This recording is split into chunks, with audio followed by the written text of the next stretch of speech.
Agenda a la carta. Todos los jueves de 19 a 21. Agenda a la carta. Por realpolitik.fm. A la carta, son las 20 horas 37 minutos y tenemos del otro lado, conectado vía Zoom, a Guido González, analista económico del Centro de Economía Política de Argentina, el CEPA. Guido, buenas noches. Tomás, quien te saluda, ¿cómo estás? Tomás, buenas noches, ¿cómo estás? ¿Se me escucha bien? Se te escucha bien, lo que sí me piden de producción, si te alejas un poquitito de la cámara porque te corta al medio del plano. Ahí va, perfecto. Ahí se te ve, bien. Ya está todo bien, todo prolijo. Guido, bueno, gracias primero que nada por el tiempo. Vamos a tener un bloque breve, pero donde vamos a compartir con vos algunas preguntas, donde nos interesa sobre todo tu análisis, ¿no? Desde un punto de vista económico. Y para empezar, ¿no? Digamos, vamos a ir como atrás para adelante. ¿Qué análisis o qué opinión podés realizar respecto a la medida, ¿no? De congelar precios de alimentos y medicamentos? Eso por un lado. Y por otro, ¿qué crees que pasará el 8 de enero? ¿Se pueden disparar los precios? Bueno, Tomás, en principio varias cosas, ¿no? Son dos temas, son dos cadenas muy distintas, ¿no? Nosotros cuando hablamos de inflación tenemos que aclarar que el fenómeno de la inflación es un fenómeno estructural y es un fenómeno multicausal que no siempre se origina por los mismos motivos ni siempre se resuelve de la misma manera. En este caso, el gobierno ha intervenido hace 4 o 5 meses en el mercado de la carne y en las últimas semanas en 1.400 productos de la canasta básica y la última semana en los medicamentos. Uh-huh. Tres sectores muy distintos. Tres sectores muy distintos en cuanto a qué impulsa el aumento de los precios y también muy distinto en cuanto a cómo solucionar el problema del aumento. Por eso las medidas que el gobierno va tomando son diferentes. Si querés, podemos empezar por el tema de la carne, que tuvimos novedades estos últimos días. Te me adelantaste, pero perfecto. Eso vos manejalo como quieras porque estamos acá más que nada para, sobre todo la audiencia, ¿no? Para escucharte. Estamos replicando algunas preguntas que nos llegan, así que, digo, la carne es un tema que viene en agenda, así que dale para adelante. Bueno, de la carne, lo que nosotros estamos observando es lo siguiente.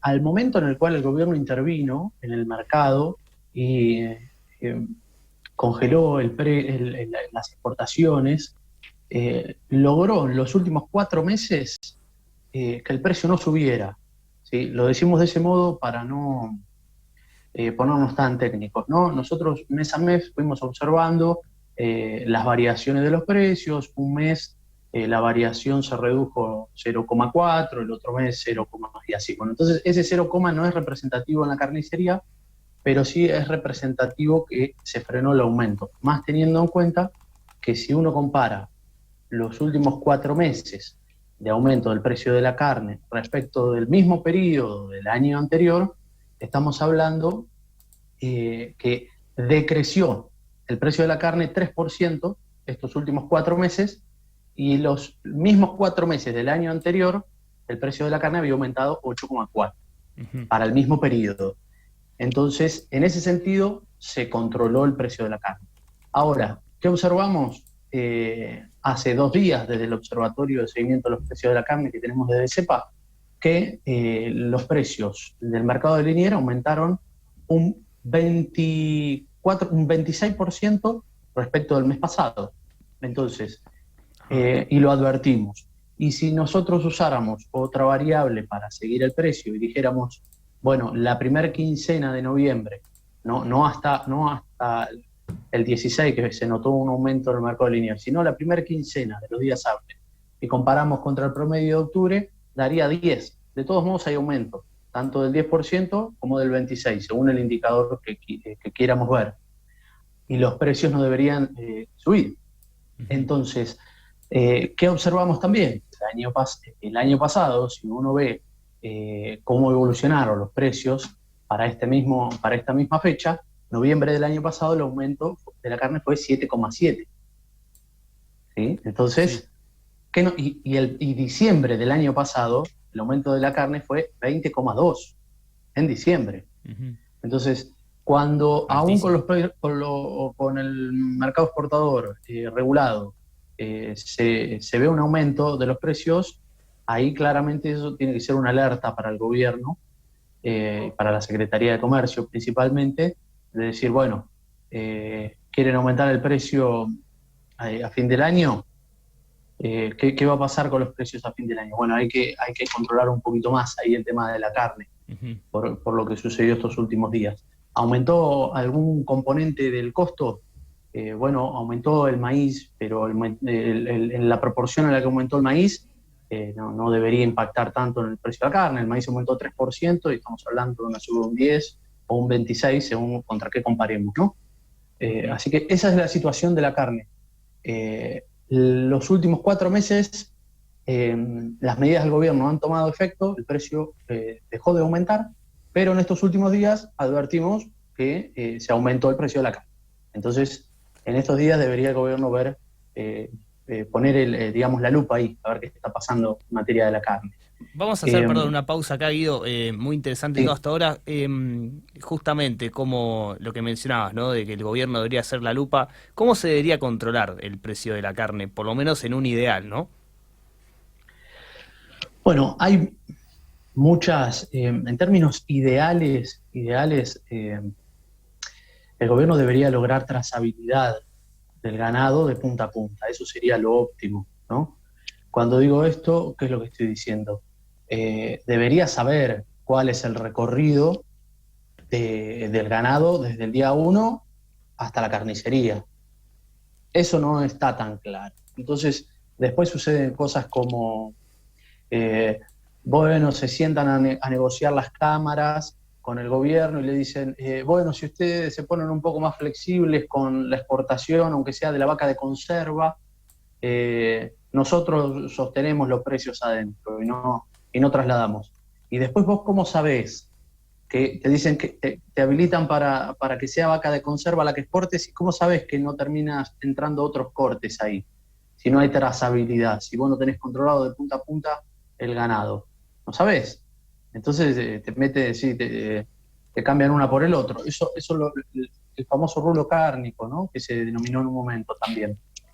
Hay que controlar más, ese sería el mensaje, hay que Ujú. controlarlo un poco más. Bien. Eh, Después, ¿qué originó este año el aumento de la carne? Dato importantísimo que no lo dije, eh, cuando el gobierno toma estas medidas respecto de la carne, el aumento de la carne viene de un 75% interanual, muy por encima de la Sí. inflación. Entonces, no es que el gobierno pone ahí el acento porque es caprichoso, no. La variación interanual del último mes de la inflación fue de 52,1%. Y la carne, desde hace 5 meses que el gobierno viene regulando las exportaciones de la carne. Desde hace 5 meses ya la variación de la carne interanual venía siendo 76%. Ujú. Un escándalo. Porcentajes altísimos. Entonces, claro, y más teniendo en cuenta la incidencia que tiene la carne en la canasta básica en GBA. Sí, cada En vez, GBA la digamos, canasta disminuye básica, más el el peso consumo, de la ¿no? carne es 7%. Ujú. 7% es la incidencia de la carne sobre la canasta básica. Y si nos vamos, ni a hablar, si nos vamos al NOA o al NEA, ¿no? Que la incidencia de la carne tiene una ponderación de 13% más o menos. Ujú. Después, el origen del aumento de los precios de la carne, bueno, la suba de la carne, del precio de la carne a nivel internacional, ¿no? La carne opera como un commodity y quienes exportan, que es lo que básicamente dicen, sencillo, ¿no? Para que el oyente que está al otro lado también lo entienda. Bueno, si nosotros afuera nos pagan en dólares este precio, bueno, adentro que nos paguen lo mismo. Dolarizar el costo adentro, ¿no? Ujú. Entonces, lo que nosotros podemos vender afuera tiene que ser lo que nos lo paguen adentro. Y ahí es donde existe una disociación. Nosotros, los argentinos, no podemos pagar la carne lo que cotiza la carne en la bolsa de Nueva York o la bolsa de Chicago. Nosotros tenemos que pagar la carne en función de los ingresos que percibimos los argentinos. O sea que a nivel Eh, global, perdón, ¿no? Pero para hacer sí. una observación, o si no, vos corregime con gusto. congelar los precios, no solo de la carne, sino en general, no es la medida más idónea, porque siempre va a terminar en lo mismo, ¿no? En un aumento a la larga. En una disparada más que en un Sí, aumento. en el caso de la carne no es un congelamiento, sino lo que se está regulando es la exportación de la carne. En el caso de los 1.420 productos de la canasta básica, ahí hay un congelamiento. Es un seguimiento, en realidad no están congelados, ya se sabe que en enero eso se va a volver a negociar y después constantemente la Secretaría de Comercio está hablando con distintas cámaras y van autorizando aumentos a futuro o ordenando un poco el tema. El tema es cuando hay un desfasaje y no se explica, ¿sí? Si, por ejemplo, el tema de los medicamentos. Desde CEPA también tenemos un seguimiento de esos precios y nosotros llevamos adelante, observamos dos indicadores, ¿sí? El PVP, que es el precio de venta al público de PAMI, y el PVP, el precio de venta al público, que tienen las farmacéuticas, ¿no? Que utilizan las farmacéuticas. Mientras que la variación de los precios de los medicamentos de la cartilla de PAMI se movieron en sintonía con la inflación, la variación de los precios de cartilla de las farmacias se movieron al 66% interanual. 14-15% por encima de la inflación. Entonces, uno puede decir, y ahí es donde uno empieza a hacer el análisis de los motivos por los cuales la inflación sucede en cada sector. Y dice, bueno, ¿es por costos? ¿Hubo aumentos salariales 20% por encima de la inflación? No. ¿Hubo aumentos de la energía 20% por encima de la inflación? No. El dólar, si estos mercados tienen incidencia de insumos que se importan, bueno, sí tienen algún sentido con la relación del tipo de cambio, sí, podría ser. Bueno, ¿qué está sucediendo con el tipo de cambio oficial? Que es el dólar al cual importan los insumos y al cual exportan. No estamos hablando del dólar blue para atesoramiento que puede usar un ciudadano de a pie, sino el dólar que utilizan para exportar e importar los productores. Bueno, ese dólar, ¿cuánto varió?